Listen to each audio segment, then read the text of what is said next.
Hello. Today I am going to tell of the story of the Mangbuserk. Once upon a time, there was a day. The king of the celestial kingdom came down with his family relatives to the mountain Backdu and saw the sights of mountains and streams. At lunchtime, the terrestrial god gave an abundant banquet for the guests of the celestial kingdom. After a few rounds of drinking, the terrestrial god called the princess and ordered her to pour the drink to guests. As the princess appeared at the banquet, it suddenly seemed more bright. She was so beautiful that celestial fairies were ashamed. As soon as the prince of the celestial kingdom saw the daughter of terrestrial god, he became attached to her in one glance.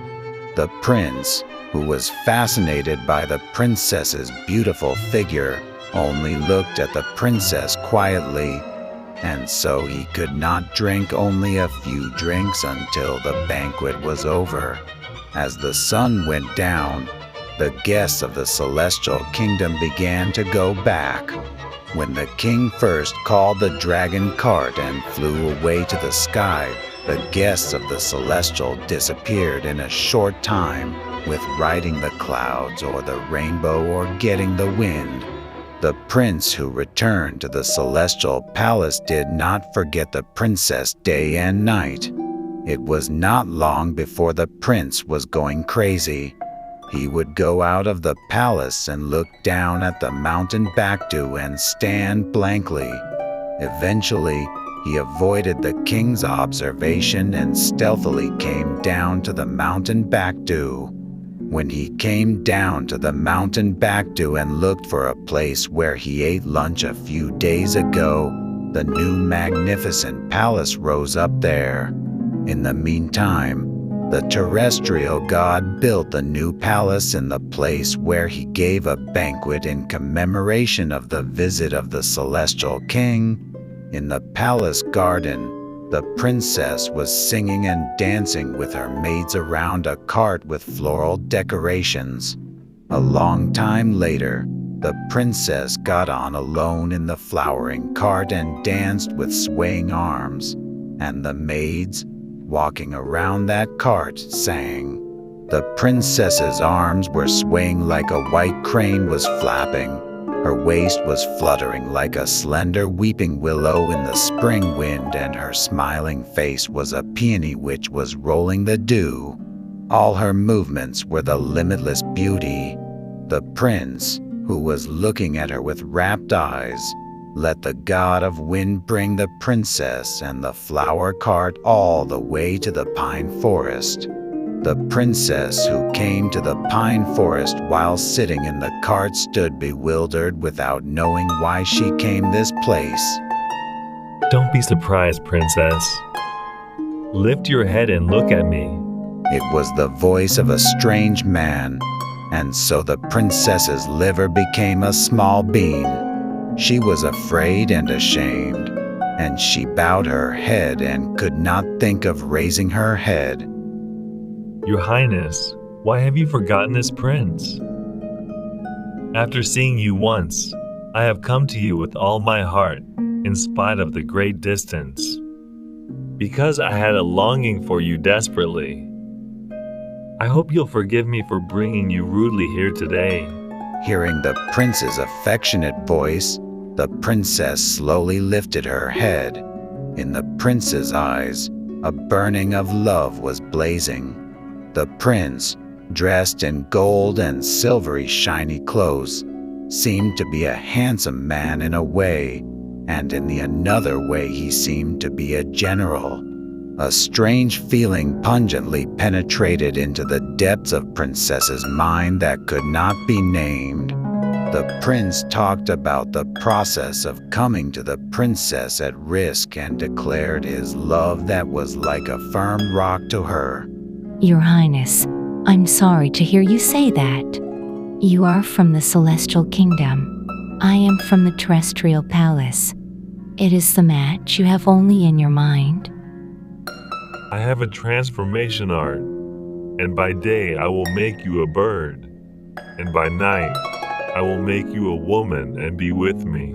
It is utterly impossible that the Emperor and the Empress will allow it. It would be better to give up altogether. No way. No way. I've already asked the Emperor and the Empress. The prince made up a lie furtively just in case he missed the pretty princess. And then the princess bowed her head with her delicate eyebrows in shame. The prince called the princess through his sounding, Who? and made her a bird and flew up to the sky together. The empress had some idea of the prince's work, but she pretended to do as if she had known nothing. Then one day she asked the prince, These days, why couldn't you been separated from a bird? Where did that bird come from? I cannot understand it at all. The prince deceived his mother. Yes, that bird is a bird of the mountain Backdu. When I went down to that place on an auspicious day, I found it. It was so much pretty that I returned to this palace with on my shoulder. In that case, lock the bird in a bird cage and hang it over the inner door of the celestial palace. The poor princess was thus trapped in a bird cage. At night, the prince turned the princess into a bat and let her get out of the cage. Before we came to the Celestial Palace, you said that your parents have consented. But even if I am trapped such this, why cannot you ask them a word how we should do? The prince obstinately begged the princess for forgiveness. My love for you is the single-mindedness. I heard that eating in a hurry is choking. I feel that you do not have to make all haste. I'll ask my mother for a favor tomorrow. You should know about that. When the day was bright and pale red, the princess turned into a bat again and went into the cage. And after entering the cage, it changed again a bird. However, this did not last a few days. The empress noticed the prince's signal and ordered the maidservant to put the bird in a cage that has a smaller opening. I love you with all my heart. However, I don't think we'll ever be in our soulmate. Have pity on me and send me back to the terrestrial palace. The princess had to shed tears she had endured. Don't be too disappointed.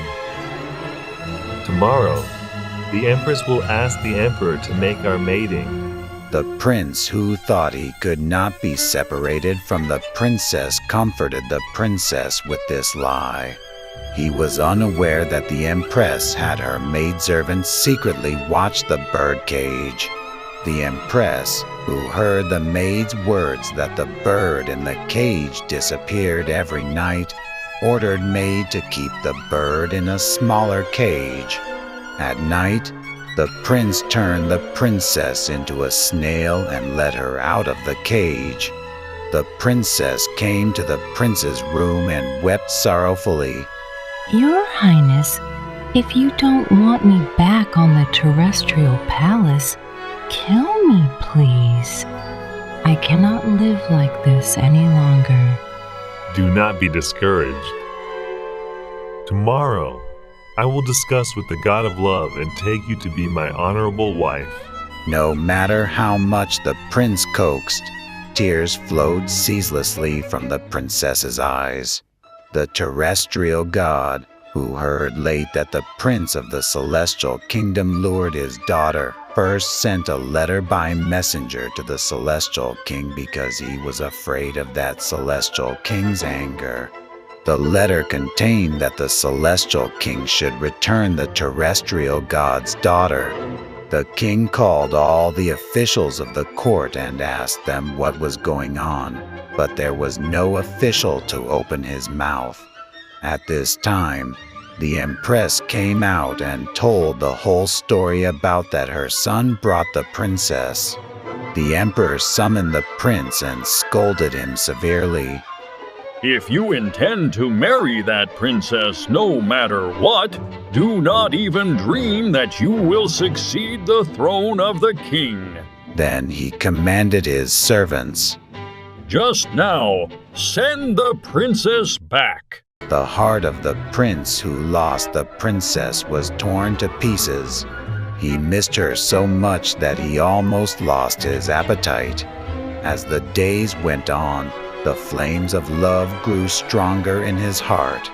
He could not bear it anymore, so he took the 5 colored clouds and began to go down to the mountain Backdu again. The princess of the mountain Backdu also missed the celestial prince, so whenever they met they lost track of time. The emperor knew this and advised the prince several times, but the prince just let it out his ears. The emperor could not merely watch it anymore, so he summoned the god of love. Let their hearts harden into stone hearts, so that their love will harden. The god of love, who received the strict order of the emperor, flew to the mountain Backdu, chasing the prince stealthily. When the prince went to the palace in search of the princess, the god of love saw them coming face to face, and he made them into hardened rocks. In the underground forest of the mountain Backdu, the 2 Mangbuserk still rise up high, which means the stones waiting for prince's wife and waiting for princess's husband.